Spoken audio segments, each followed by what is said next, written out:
Dongeng tentang si Kancil dan Harimau. Cerita si Kancil dan sang harimau merupakan kelanjutan dari cerita si Kancil dan sang buaya. Setelah berhasil menyeberangi sungai dengan cara menipu para buaya, si Kancil beristirahat sejenak di tengah hutan. Tak terasa, perutnya kembali terasa lapar. Karena terus berlari selepas menyeberangi sungai, takut dikejar oleh para buaya. Setelah rasa lelahnya sedikit hilang, si Kancil kemudian berjalan-jalan di tengah hutan untuk mencari makan. Pada saat itu, tiba-tiba muncul seekor harimau lapar menghadangnya. "Wah, senang sekali aku bertemu kamu, Kancil. Kebetulan sekali perutku sangat lapar," kata sang harimau pada si Kancil sambil menyeringai menunjukkan taring tajamnya. Si Kancil tampak tenang, walaupun sebenarnya ia sangat ketakutan. Ia berpikir bagaimana caranya menipu harimau yang kelaparan ini. Akhirnya ia berpikir akan menggunakan tipuan yang sama seperti tipuan kepada sang buaya, yaitu beralasan hendak mencari makan dahulu. "Izinkan aku mencari makan dulu, sang harimau.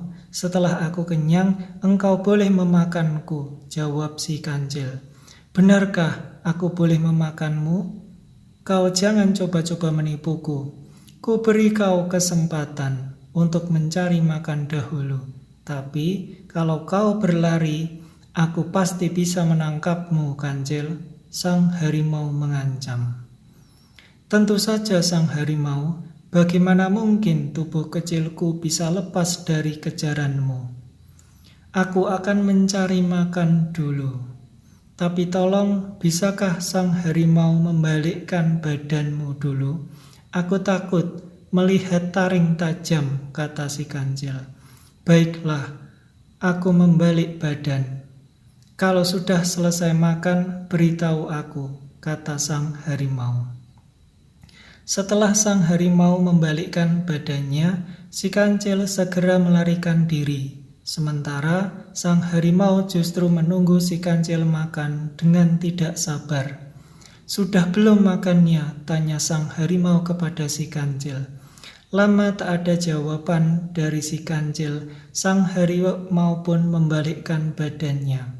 Setelah membalik badan, sang harimau terkejut, menyadari bahwa si Kancil telah melarikan diri. Sang harimau marah, telah ditipu oleh si Kancil. Ia segera mengejar si Kancil dengan melihat jejak-jejak yang ditinggalkan si Kancil.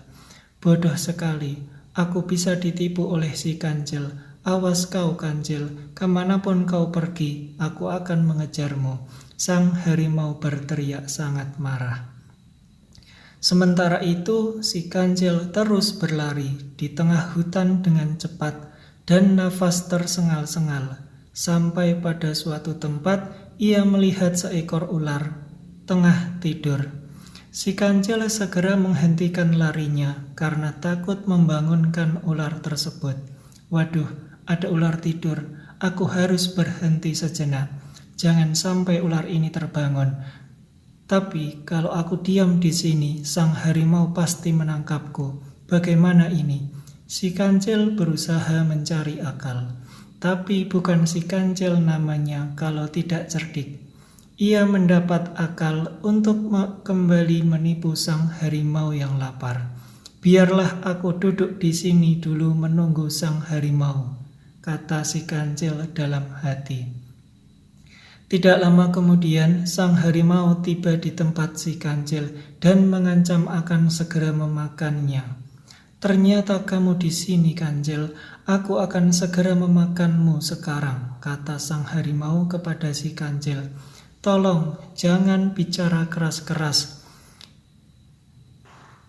Sekarang aku sedang diperintah oleh Baginda Sulaiman untuk menjaga sabuk beliau," kata si Kancil sambil menunjuk ular yang tengah tidur.